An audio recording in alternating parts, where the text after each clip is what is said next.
Hello, I'm Steve Sokol, the president of the American Council on Germany, and it is my pleasure to welcome you to the third conversation in our series of online discussions under the heading Democracies Under Pressure, Challenges for the Global Liberal Order. This series is brought to you by 1014 and the American Council on Germany.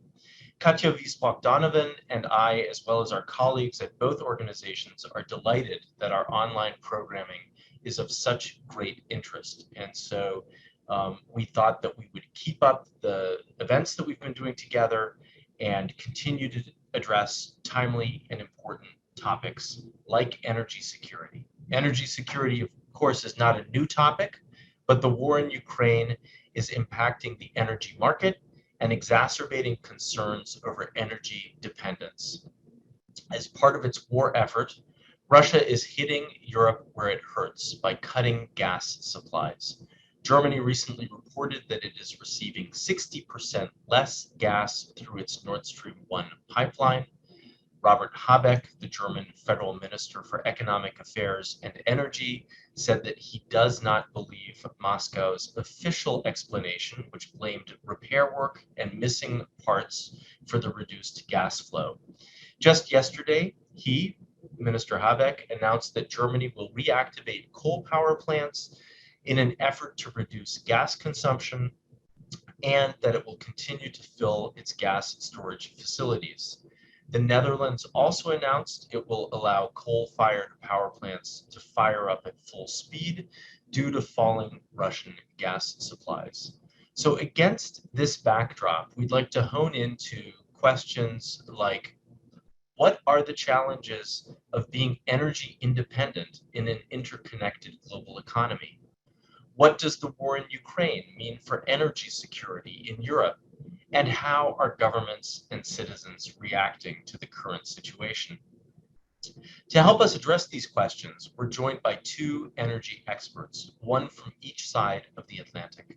Samantha Gross is the director of the Energy Security and Climate Initiative at the Brookings Institution in Washington, D.C. Samantha, welcome. Thank you very much. And Rainer Quitzow is with the Institute for Advanced Sustainability Studies in Potsdam. His work has focused largely on Germany's energy transition. Herzlich willkommen. Vielen Dank, Steven. It is really good to see you both. The bios of both of our experts have been placed in the chat so people can read up on their backgrounds. Before we get started, I just want to remind everybody that ACG and 1014 are both independent, nonpartisan organizations, and the views expressed during this conversation are those of our experts. If you'd like to ask a question during today's event, please use the Q&A function in Zoom, and we will do our best to fold your questions into the discussion. With that, let me hand the floor over to Katja to get us started. Thank you, Steve, and thank you, Samantha and Rainer, for joining us today. So following Russia's invasion of Ukraine, we've seen an energy crisis unfold in Europe, and particularly in Germany, given its heavy reliance on energy from Russia. We've already seen prices hike when it comes to energy costs, but the looming threat of Russia suspending even more gas deliveries to Germany, or Germany ending the procurement as part of yet another sanctions package, could lead to an even more drastic increase in energy prices and shortage in gas supplies. But before we take a closer look at the consequences of the war in Ukraine for energy security in Europe and the US, let's start with the broad question of what are the challenges for energy security in an interconnected global economy?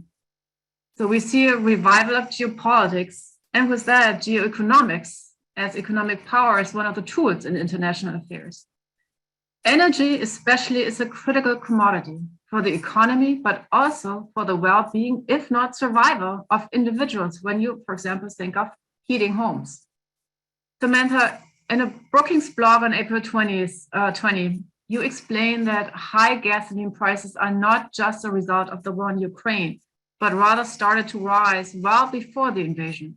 Can you explain why this has been the case and what's happening with energy markets in a globalized economy? Yes, and thank you for the question.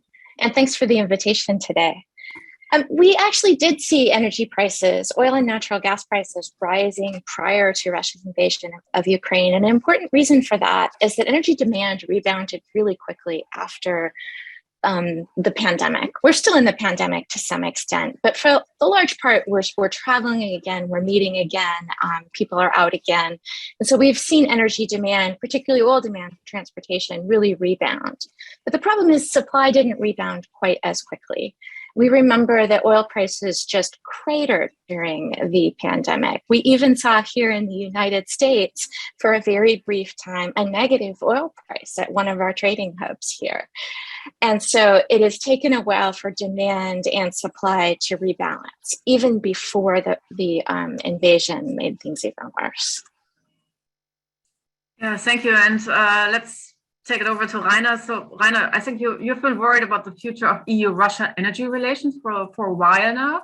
And I think, but more from a climate and a geopolitical perspective. So how does climate play into the nexus of an interconnected global economy and energy security and maybe pandemic?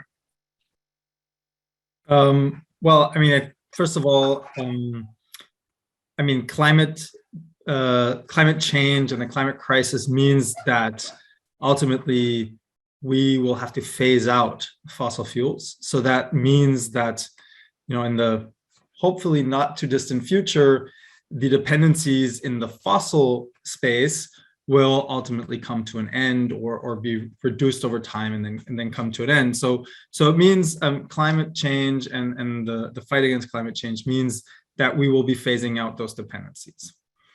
But it does not mean that there won't be any dependencies in the energy space in the future, but there will be different types of dependencies. And you can really kind of distinguish, I guess, three different types of dependencies that will be on the rise as we shift to a climate neutral economy. That's one. Dependence on, let's say, energy from renewable resources. And though that means basically renewable electricity and renewable based hydrogen supply. And one will be a fairly localized or regional dependency in a very immediate sense. So from a German perspective, sort of its neighbors right immediately around Germany, so that we can build a variable renewable energy system. Hydrogen will be slightly further afield. We can go a little bit further, similar to the gas markets, but probably not global in the sense of the oil economy that we have now. Second, to actually leverage these renewable resources, we'd need technology. You need renewable energy technologies, and there will be dependencies based on technologies. We know that China, for instance, produces a lot of solar panels, or a very large share of solar panels, and that it's not a dependency that we can't avoid, but currently it's a dependency that we have, and we can, because we buy those solar panels from China, and that will apply to many low carbon technologies. And finally, to build those technologies, we also need lots of mineral resources, some of them very scarce mineral resources and very concentrated in the sense of where they're being produced. So that will be another dependency, a little bit more similar to maybe the fossil fuel type dependencies that we have today. Thank you. And just a follow-up question, and we will go into all these dependencies later on in the conversation. Samantha, I think, in your podcast, you said, we're walking a fine line between wanting to punish Russia for its actions, but not wanting high energy prices to really mess up the global economy. So, this of course, refers to other dependencies. And I would say, with other words, are we hostage to countries who are rich in natural resources that we need? And, was that geoeconomics prevailing over geopolitics in an interconnected global economy? So what's driving us? Is that politics, or is that the economy, or is that a mix? I think it's a mix for sure. And I think your question, and in response to his comments, it raises something I really want to bring up, and that is that security comes from diversity. We see the challenge that's taking place in Europe right now because of a strong dependence on Russian gas supply. And it makes sense that Europe uses a lot of Russian gas. It's local, it's inexpensive, it comes in through pipeline. But when you have disruptions, be they technical or political, they really play out in terms of prices. And so you definitely see more security when you have diversity of supply. That's going to be true in a renewable future as well, both with respect to minerals and the supply of panels and wind turbines for generation, and also for the electricity itself, because the generation from wind or from solar or from other renewable resources is less correlated as you go over a bigger area. And so we're going to continue to be in a world, not just in the fossil fuel world, but also in a renewable-based world where diversity is really important. And so right now, we really are dealing with this balance of economics and geopolitics. And we hope that in a renewable-based world, we get away from that. But this idea of diversity and interdependency of energy markets will remain. And I think that's generally a good thing. Right. So we have a viewer question, and I think it just alludes to you just mentioned diversity, and it's actually a really honing on this. So the viewer asks, listening to both of you speak, do you think energy independence is not possible? So is there always going to be dependence when it comes to energy, or can you gain as a country energy independence? And if I can open up on that one, I wouldn't focus so much on possible as on desirable. I actually don't think energy independence is necessarily a desirable state. Even here in the United States, where we produce a ton of fossil fuels, we're affected by the global market because we sell into that market and we're facing high prices just like everyone else.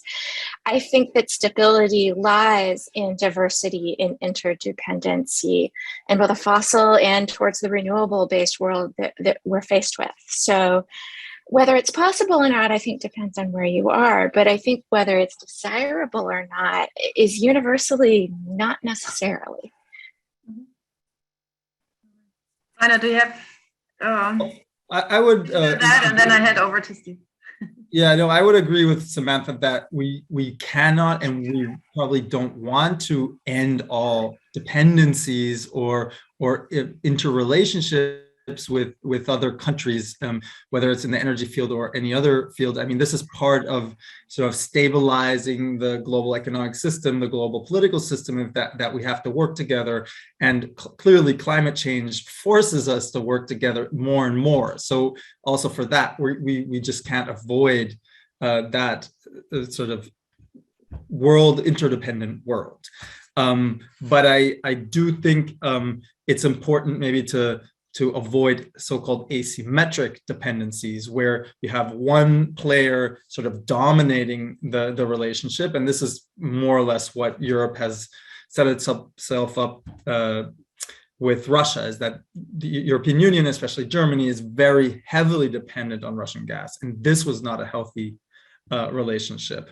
So we want to avoid asymmetric dependencies, not dependencies per se, or interdependencies per se.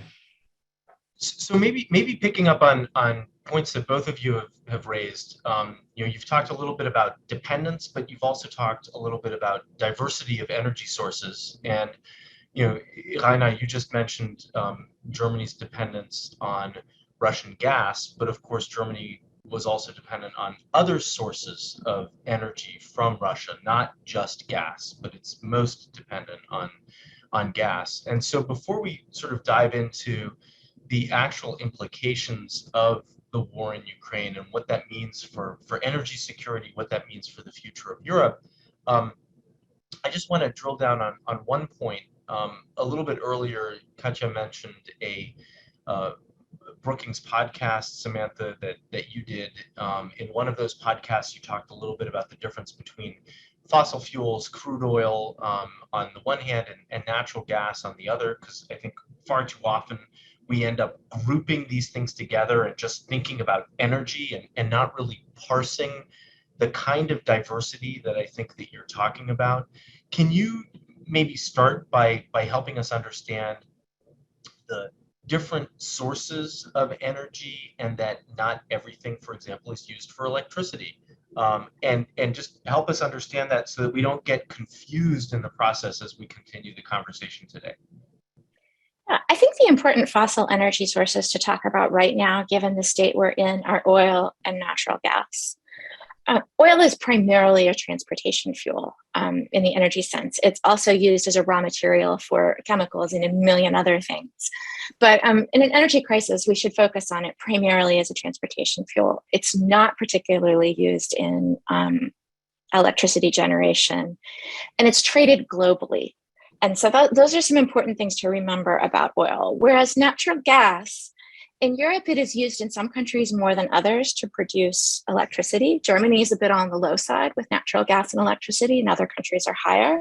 It is also used a lot in industry and a lot in home heating, particularly in Germany. Industry and home heating are the two largest sources.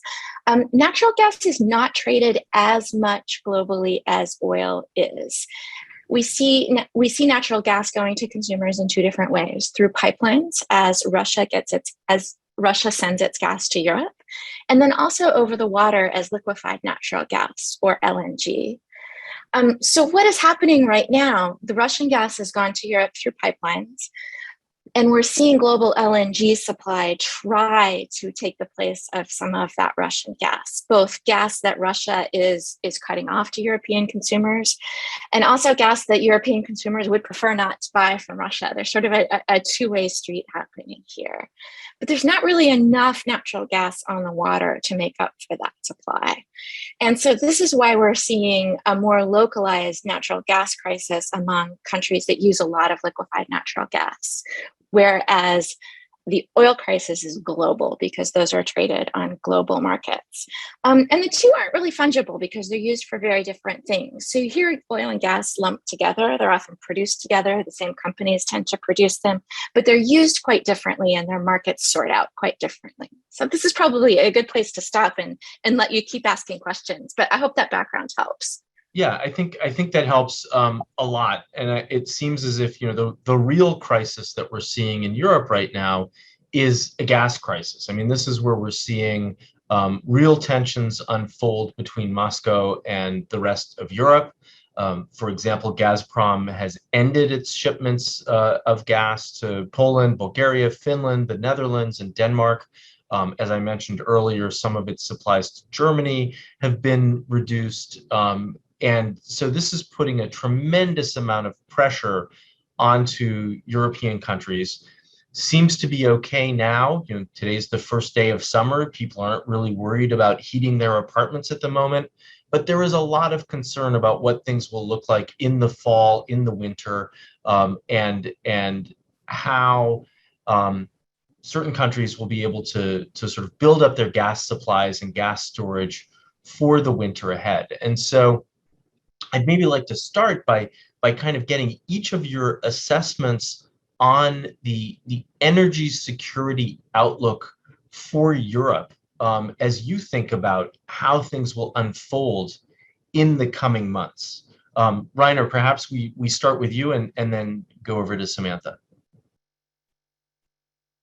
I think, to be honest, it's terribly hard to predict because it entirely depends on what decision makers in Russia simply decide to do, how they decide to react, whether maybe they've already planned to wind down gas supplies over the summer and just sort of put it enhanced pressure on Europe. Maybe they're open for some kind of negotiation of some sort, and there will be more gas in the system again. But I mean, if Russia does kind of cut off supplies more and more, then clearly there will be a challenge to meet all demand in Europe. There are different ways to tackle that. We can, like you said, they're already ramping up coal power that can sort of remove some of the gas out of the electricity sector, meaning that we don't need the gas in the electricity sector as much, which frees it up potentially for home heating and frees it up for industry.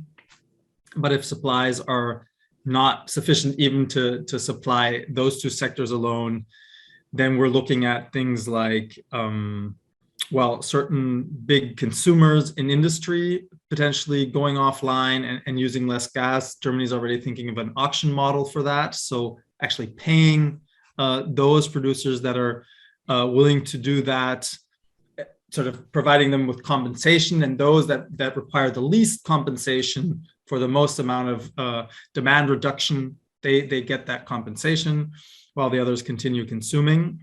And there are discussions about reducing the amount of gas supplied to households. And that, I mean, one discussion is whether, average temperatures in housing, that is where, the individual is not necessarily in control entirely in heating the home. I mean, individual homeowners are extremely hard to sort of control in that sense. But if it's bigger units, bigger sort of neighborhoods controlled by one entity, then it's possible to sort of reduce average temperatures. So they're the things where people are thinking about in a response. Like I said, how scarce gas is going to be will depend on Russia and will depend on the weather, I guess, also. Yeah. I mean, that's a big factor, of course. How hard will the winter be? How soon will it come? But Samantha, from your vantage point in Washington, looking across the Atlantic at what's going on there, what's your sense of Europe's energy security outlook? In the short term, I feel like we're playing a little bit of a game of economic chicken between Europe and Russia. On the one hand, Russian energy revenues are the most important part of the Russian economy and Russian government's budget. And so they are incentivized to sell fuel to Europe and to others. But on the flip side, the Russians understand that they have the Europeans by the neck in some sense because of their dependence on Russian pipeline gas. And so I feel like we're watching this game play out. And on the oil side, I think you see the world having the upper hand, and the Europeans saying that they're going to pull back on Russian seaborne oil by the end of this year, et cetera. But on the gas side, you're really seeing the Russians wield that weapon more by pulling back on supply through the Nord Stream pipeline, on supply to Poland and Romania, certain buyers who are unwilling to pay for that gas in rubles, as Russia has demanded, and against the contracts that they had signed previously.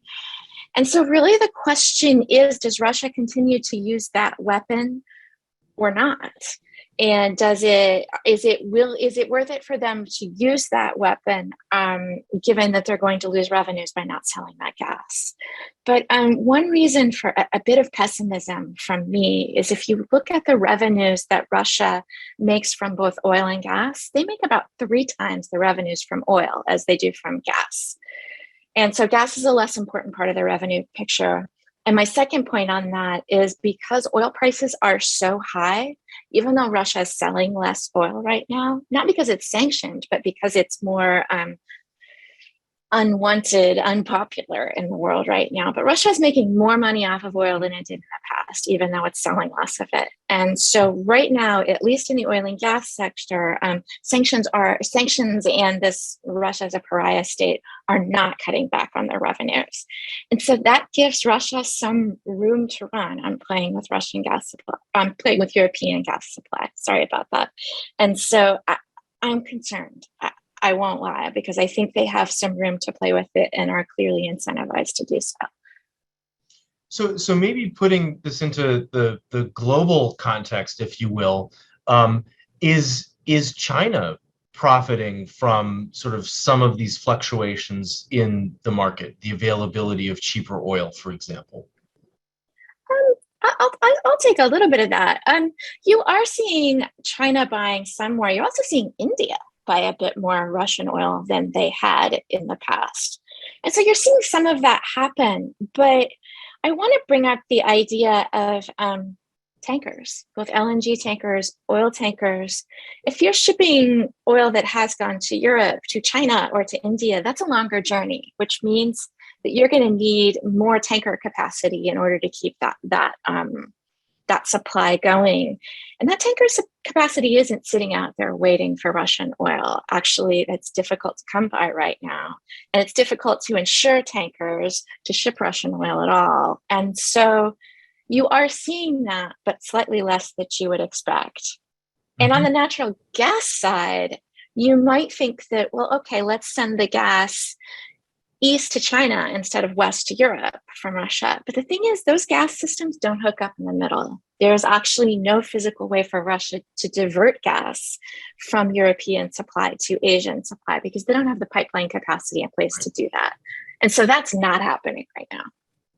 So looking at this sort of infrastructure issue, if you will, and looking specifically at Germany, obviously the infrastructure sort of isn't there to quickly shift the gas supply, and the Bundesnetzagentur, which is the German Federal Network Agency, which is the regulatory office for electricity, for gas, for telecommunications, for the railway, indicated that Germany's gas supply is tense. It's angespannt. That was the word that they used. And it seems as if the current supply is okay, but as we've been talking about, the concern is about the months ahead. Storage facilities are currently at about 57% after having been sort of in the 20s or 30s earlier this year, I guess in March. And there's a real hope that Germany can increase its gas supply in these storage facilities to 80% by November when winter hits. At the same time, the German chancellor in his famous Zeitenwende speech talked about the construction of 2 new LNG gas terminals. Yesterday, I had the opportunity to speak with the economics minister from Niedersachsen or Lower Saxony, who was talking a little bit about progress that's being made on some of the LNG terminals that are being put into place in Germany. I guess my first question is to you, Aina. How realistic is it that these terminals will be in place by the end of the year so that Germany can actually receive LNG from the US or from other parts of the world before the winter hits? I guess that one has a short answer. It's impossible. It's not going to happen. So even sort of the kind of temporary facility, right? What I've heard is there are two plans in place. One is to build permanent terminals, another is to use ships that sort of serve as terminals and are mobile terminals, if you will, that Germany has already said it wants to purchase, I guess, 4 to 8 of these floating units to help build this terminal. Even that you think is not possible in this timeline? To be honest, I'm not an expert on that, so I can't really answer that question fully. But it seems, without knowing really more about it, I would guess that would also be very difficult to achieve. Yeah, Samantha, I can add a quick. Yeah. I can add a quick note on that. There are definitely these floating regasification terminals on the water. But the trick is, if they're going to try to bring that many online, they're going to have to already be built. They're going to have to be buying them from somebody, bringing them in and operating them. They're clearly not going to go to a shipbuilder and ask that they be built. And I don't know if there are 4 or 8 of those on the market to be had right now. You would have to be pulling them away from some other use somewhere else. And so I think even that is likely a tall order. So let me fold in a viewer question. One of our viewers wonders whether we should be looking at these energy crises on a global scale, or is this really just a problem of developed countries because they're the highest consumers of energy? I would say that it's a global problem, of course. I mean, we can see already very clearly that, for example, the very high gas prices and also in general the war in Ukraine is putting pressure on fertilizers, which are oftentimes made from natural gas and then ammonia. And so this is a very, very immediate and very severe impact that this is already having on the global economy, on countries around the world. That fertilizer is expensive, it's scarce. and this is putting pressure on food security, ultimately on food prices, and this will have very major effects around the globe. And in terms of the war in Ukraine, of course, energy prices affect countries also around the globe, although there may be some differences. For example, like Samantha said, India is benefiting from some discounted oil that they're getting from Russia. I must admit, I'm not sure how that compares to pre-war sort of oil prices, or whether it's just discounted in the current high-priced environment. But of course, there's some distinctions there to be made. But yeah, I definitely would say this is a global issue. I would just add the very quick note that I feel like in many cases it's worse for poorer individuals, even in developed countries, but folks in the developed world, because food and fuel make up a larger portion of their budgets. And so the fact that those two really important commodities are increasing in price may actually be worse for that part of the world, rather than them not being involved. I think that's a really important point. Before we went live, Katja mentioned that she and I were in Berlin last week. The ACG, together with our sister organization, Berlin Atlantikbrücke, hosted a conference in Berlin, and we had a panel on food security. And one of the things that the speakers on that panel said is they kept on focusing on food security, but also energy as being really, or sort of the situation with food security and energy security becoming exacerbated because of the war in Ukraine, and that poorer countries are adversely affected because they just don't have the means to deal with the higher prices. And so this is having a huge impact on the global South, and particularly with a view to this weekend's G7 meeting. The question is, what is the G7 response to the myriad crises going to be? And how is the G7 going to try to support the global South in addressing these dual challenges against the backdrop of the pandemic as well? So there's a lot going on, obviously, and many challenges, particularly for poorer countries as well. And so with that, we're kind of already in what are the consequences of the current situation. And so I'd like to hand it back to Katja to continue the discussion. Yeah, so thank you. So, so we know now we're not just talking about heating German homes or, keeping the German economy afloat, but we're really talking about, securing our overall economy and well-being of all people on this globe, basically. So I would just like to, hone in a little bit of what are the short, mid, and long-term consequences of the current situation. Of course, we've already talked about a lot of consequences already. Rainer, you already elaborated, the demand of gas is going to be hard to meet, even with the measures you outlined. We know that, the EU was struggling sort of to come up with the demand. I'm just wondering, like on top of all these measures that we talked about, can any country step in to fill the demand? So of course, there's oil in Venezuela, but there's also gas and, liquid gas in the United States. What's the notion of, other countries jumping in sort of to fill the void that Russia leaves? And I don't know who want to go first. Rainer, do you want to go?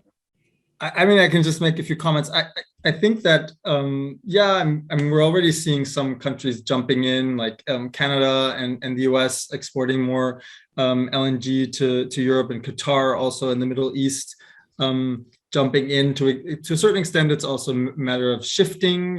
If Russia starts selling more to Asia, then that frees up some capacity in the Middle East to export to Europe. So that's sort of the short-term shifting things around, and there the physical sort of import infrastructure is basically the main constraint, I would say, is to make those shifts. Of course, very, very inefficient, because we have a good infrastructure close to Germany. Now we need to figure out this very complicated infrastructure to get things from farther away, so that Russia has to do the same. it doesn't really make so much sense. But I think what it really means is that we really need to tackle this by reducing and phasing out fossil fuel consumption, and that is really the way to go in the medium term. But unfortunately, I think that this crisis, the same as COVID, is going to make this even more difficult, because essentially it's going to lead to rising debt levels in emerging and developing countries. Those were on the rise already before COVID. This was exacerbated by COVID. Debt levels are going up due to that. Now they're going up as a result of the Ukraine crisis, of these higher fuel prices, etc. And that will make it even more difficult to finance all the new renewable, climate-friendly infrastructure that we need, and that is also a solution at the same time to this dependence on fossil fuels. Unfortunately, this is the reality, and who can step in to do that? I think the only solution are the G7, are the industrialized economies, the G20 economies, to really step up their financial support to developing countries to make these shifts. And they've been dragging their feet for quite some time, since they pledged in 2015 that they would supply at least 100 billion in climate finance per year to developing countries. This hasn't happened. This is what needs to happen, though. Yeah, so I'm just a quick follow-up. I'm just wondering, so you just explained why it's going to be more costly given the circumstances now to finance the green transition. But I'm just thinking, with everybody becoming aware of the dependency and everything that goes with it, isn't it also like increasing maybe political will, even though it's going to be more expensive, sort of, to really push for this green transition as one means, sort of, to become a little bit more resilient to crises like this? Let me put it this way: when we look at the European Union, and we're the most immediately sort of affected, it's the most obvious that there's a huge sort of dependency on fossil fuels that we need to phase out, and that there's a synergy here between fighting climate change by building out renewables and phasing out fossil fuel dependencies. And the response has been lots of new targets. And unfortunately, targets aren't the solution, right? The solution are the measures to actually do these things more quickly. We are seeing a lot of action, not just targets, but action in terms of building LNG terminals, as we heard, floating LNG terminals. But that because that's a short-term fix for this very immediate issue. I'm hoping that we can translate these more ambitious targets in the European Union for building renewables, for building green hydrogen supply, renewable-based hydrogen supply, et cetera, into concrete action. But I think, in a sense, it's too early to really say whether we'll be successful. But yeah, I think at this stage it's still hope rather than something tangible that we can really offer. Yeah, one last question to you, Rainer, and then we turn to you, Samantha, to get an idea about the notion of help from the US for Europe. Rainer, because you already before the war, you were kind of concerned about Russian EU energy relations, and you kind of thought, okay, going into the direction of clean energy is a threat to Russia because it gets all its revenue from selling oil and gas. And you came up with this idea that maybe Russia can sort of shift to become a partner in selling hydrogen. So I'm just wondering now, after what happened, do you still think that this is sort of a feasible path that we could take of transitioning to a clean energy eventually? You're mute. Sorry, once per session, Samantha, remember? Anyway, but yeah, thanks for asking that, because actually that's indeed an important point before I get to the question whether or not there's scope for actually collaborating in the future. But I mean, this obviously was going to be, or Russia and the Ukraine offer a huge potential for renewable energy generation and for the related products that could come from that. And obviously, this is going to make the challenge also bigger for Europe to actually achieve its climate goals, because they don't have access, at least not immediately and not as easily as we would have hoped, to those markets, those countries, for, you know, creating these new dependencies that we're going to have to create. And of course, it wasn't going to be easy in the first place with Russia for the reasons that you gave. But at least, you know, there wasn't a massive geopolitical confrontation, you know, preventing cooperation from happening. So unfortunately, I think the answer to that is also, I mean, it entirely depends on how this war plays out, how Russia and the Ukrainian crisis, how that kind of gets settled. I think observers are fairly pessimistic that this will be settled in the next sort of year or so, but it'll take a little bit longer. But eventually, hopefully, it will, in some form or other, be settled, and, you know, relations can be relaunched, recreated with the Ukraine. Rebuilding the Ukraine actually offers some opportunities potentially for really leapfrogging into a sort of carbon neutral future. You know, steel plants that have been destroyed will be rebuilt, hopefully, to supply climate neutral steel, etc. However, on the downside, lots of the steel plants and also the renewable resources that are located in the Ukraine that have huge potential for this are actually right where Russia is now occupying the Ukraine. So the part that they might actually hold on to also in the future, that's where those things are located. So that won't make things easier either. But I do have hope, me personally, that you know, we can somehow engage with Russia and with the Ukraine in the future and build these relationships, because, I mean, ultimately, the world will move to a more climate-friendly future, and it's in all of our interests to get Russia on board and have Russia also profit from this climate-friendly future in some form or another, and that would be obviously in hydrogen, in green renewable hydrogen, but also the derivatives that come from that. So the products that you can produce with that. Lots of uncertainty. So let's hope for the best. Samantha, just jumping into short-term consequences, and you know, the U.S. has jumped in and supplied or is supplying Europe with liquefied gas, which is a help to a large extent. But also now in the US, you know, we see gas prices going up. So, you know, when you go to the gas station to fill up your car, you have to pay a lot more. So what do you think, you know, like moving forward into, you know, like midterm consequences? Do you think, you know, there's going to be some pressure on the US government to say, hey, you know, instead of exporting this commodity, you know, we could use it at home as well, sort of to keep prices in check? In a word, yes, that pressure already exists. And it's interesting, you talk about it in scope of the midterms, but actually the folks who have been most vocal about that to date, stopping exports to keep natural gas prices lower here in the US, have been Democrats, actually, which I'm a little disappointed in.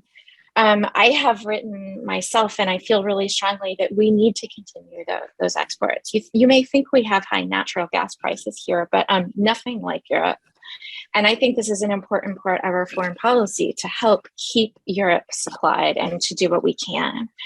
The United States has been going full force on exporting LNG to Europe, not because of any government policy, but because the prices have been very high and it's been profitable to do so. That hasn't had anything to do with Biden administration policy, and it's been entirely because it's been a very worthwhile business.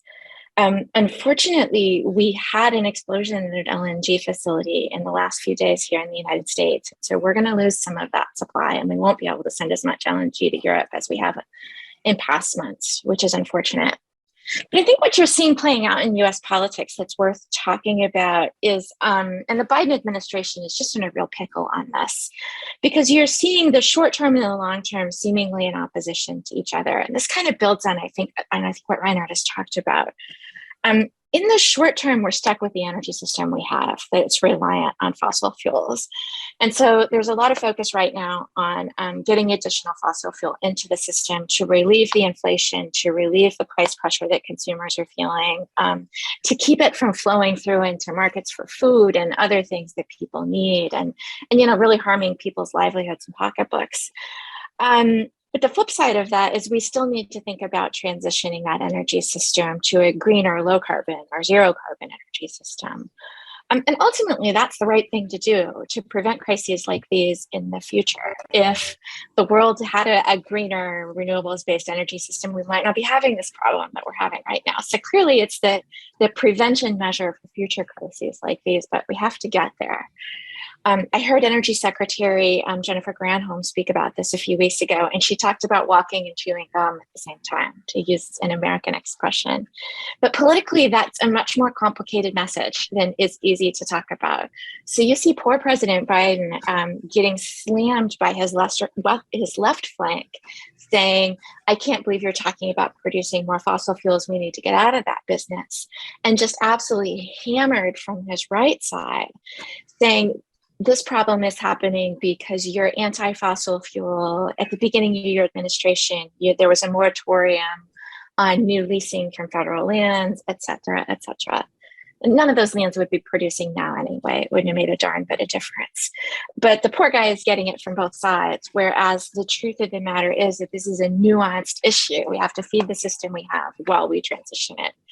And nuance doesn't always play well in politics. And so that's kind of where I see the political situation in the US right now. And I'm grateful I'm not in Biden's seat, frankly. So Samantha, I thought, sorry, go ahead, Reiner.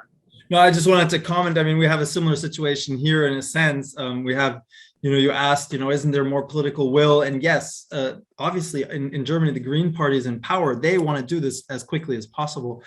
But they've also been burnt in the past when we tried to be very ambitious about these things. So they are also being very careful. It's quite interesting to look at the politics of this. For example, for energy efficiency measures, there's an energy efficiency campaign underway now. Robert Habeck, the minister we talked about earlier, has launched this. But what he did, he was very careful at sort of launching this together with many other stakeholders. And he sort of orchestrated this in a way where he was not the one specifically saying what should be done. He brought in these other stakeholders, these other sort of industry representatives, et cetera, to then actually say, this is what we need to do. This is what needs to happen. And he was doing that specifically to avoid, being then hammered from all sides. He said, well, I just said that it's important to increase energy efficiency. These other people are the ones telling us how to do it. And I think it was in a very, very sort of smart way of doing this to avoid that kind of problem that Samantha was referring to. Yeah, I mean, I think this is a really interesting challenge, right? Weighing the short-term needs with the long-term goals, and seeing that the two are really at odds with each other, and certainly at odds with how we've been approaching these challenges in recent years, right? I mean, gas was really seen as an incredibly important fuel to bridge the transition from fossil fuels to renewables. And the question is now whether that's realistic. May I comment on that just quickly? I will say that they certainly appear at odds. They don't necessarily have to be. And I think the bridge between those two is we need to think really hard about what infrastructure we're building. And Right. we need to make sure that we're building infrastructure to get us through the crisis right now, but not locking ourselves into infrastructure that we won't need or don't want in the future as we try to transition. And this is a tricky question. But if we get too locked into either or, I think we may miss those tricky in-between questions of how can we get through the crisis without locking ourselves into a longer-lived fossil fuel future than we want. So let me push you on that, and let me also invite Reiner to weigh in on this. I mean, the infrastructure question is a really important one, both in the U.S. and in Germany. We just don't have the infrastructure that we need. The infrastructure that we have in many cases needs to be renewed and redeveloped. So we're looking at major investments, and it's hard to think about investments of this magnitude that will really only have sort of a shelf life of 5 or 10 or whatever years and are not built for the long term. So do you think that the policymakers, the decision makers are really making these infrastructure decisions with your concern in mind? I think in Europe they are. And one of the things that you say, well, we're not going to want them in 5 or 10 years. And I'm just like, well, make sure you do want them. Think about Right. that. And one way, and I think I can probably get Reinhard on board for this one, make them hydrogen ready. Mm-hmm. So that you can move from natural gas infrastructure to hydrogen infrastructure. Sort of old school natural gas pipelines can't be immediately switched to hydrogen, but build them with the metallurgy that can handle hydrogen. And then they have a longer shelf life and a longer time over which to recover their costs, which is sort of the important thing from a business perspective. So we can do this, but it has to be done thoughtfully. Yes, and this is indeed what the German government is saying when it comes to these LNG terminals. I'm not sure about these floating LNG terminals. It sounds a little unrealistic. That very quickly sort of acquired terminals would have that feature, but the ones that are supposed to be more permanent, those are at least declared to be constructed as hydrogen ready. The same goes for, I think, a Canadian terminal that has been discussed. Let's hope for the best. Let's hope that this actually does happen, but it's definitely on the agenda. Yeah. So, I mean, sticking with this for a moment, and kind of the nexus of the policy world, but then also the energy world and the kind of difficult decisions that need to be made. It was really interesting, Reiner, listening to you talk a little bit about the new German government, because of course right now Germany is using far more coal than it thought it would use, right? I mean, Germany was in the midst of the Kohleausstieg, of its withdrawal of the use of coal, and has had to fire up a lot of these plants. And yet the Greens are in government, and they, in general terms, would be opposed to the use of more coal, but they've been very pragmatic in saying we need to take this step at this time in order to bridge the gap. How is that sort of playing out, both in the policy community but also in the public? The fact that the Greens could be seen as reneging on some of their climate promises. Well, I do think that people understand the challenge that the Greens are facing, and I think the credibility they have on climate change is very, very strong, very, very. I mean, I don't think people doubt that. So to be honest, I don't think this is having a real negative effect on them, on their sort of traditional voter base, but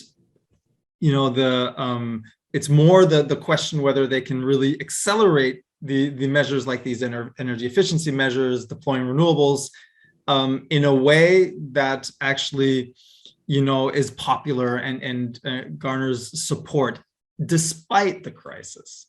I see that more as the problem than sort of justifying, the trip to Qatar and so on. I think it was quite clear to people that this was not how Robert Habeck had envisioned himself as a energy minister, and that was quite clear. I mean, they also have they're lucky in the sense that they can blame all of this on the past sort of social democratic, Christian democratic coalitions that have essentially ruled Germany for the last 16 years under Angela Merkel.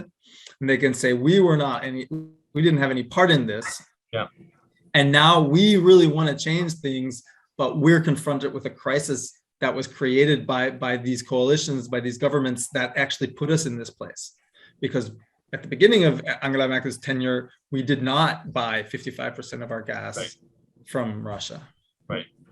So one energy source that I don't think we've talked about at all in our conversation today is nuclear power. And I know we only have a couple of minutes left, and so maybe it's unfair to ask this question, but it's been interesting because in Germany, the last 3 nuclear power plants are slated to go offline at the end of this year, and there's actually been some discussion within the Economics and Energy Ministry, which is headed by the Green Minister Robert Habeck, about keeping those plants online a little bit longer because of this current crisis. What role do each of you see nuclear power playing in the mid to longer term future? Reinhard, do you want to start with, because I know that's a very strong political question more than anything else. I can give a quick answer, and I would say that it will play an important role in France. We know this. It's going to continue to do so. France is going to potentially, this will move things towards, building out more nuclear in France than they would have, or maintaining more nuclear than they had maybe planned before the crisis. On the other hand, I think that the economics of nuclear isn't entirely favorable towards, large shares of nuclear or growing shares of nuclear, even in France. So I think if we take a kind of big picture look at this, I don't think this will really fundamentally change the dynamics. Mm-hmm. Yeah, I was going to go there completely. I wanted him to start because I wanted the German political point of view. But yeah, this is really primarily a question of maintaining the existing nuclear plants rather than building new ones, because new ones are uneconomic. Renewables are cheap. And even when you get out to the edges where you need more storage or you need a wider area to keep that system balanced, nuclear isn't particularly economic. It's often economic to keep the existing plants going, but new nuclear generally isn't. And so I think it's going to be a question of how long Europe's existing nuclear plants run rather than building a lot of new ones, and particularly in countries that don't want them. So France and Germany, things change a lot when you pass over that border. But even France, I just don't see the economics working out. Yeah, and of course, uranium is also sourced heavily from Russia. So Russia. That's another little sticking point there. Well, agree thank completely. you both for indulging me with that question. That's going to be a separate topic I think we have a separate topic for another episode. But so let me just thank you, Rainer and Samantha, for this wonderful conversation. So I think, we're even more aware than before that we're facing huge challenge for energy security with all its ramifications, like food security and everything else globally. And also, I think, we've learned that the task, we need to do to transition to green energy, as you would think, this is a catalyst sort of that would catapult us into that direction. This is not as easy as you both explained, because the cost is so much higher now than before. So thank you so much. So this, I think, needs a good dose of optimism to move ahead. And, I think, one thing that always came up was uncertainty. So hopefully, things will turn to the better soon, so that we eliminate some of these uncertainties and can move into the right direction. So thank you, Rainer and Samantha, so much. This was a tremendous talk, also on behalf of Steve and the ACG. Thank you so much. And to our viewers, thanks so much for tuning in. And hopefully you'll join us for our next episodes to come. Thank you. Thank you very much. My pleasure.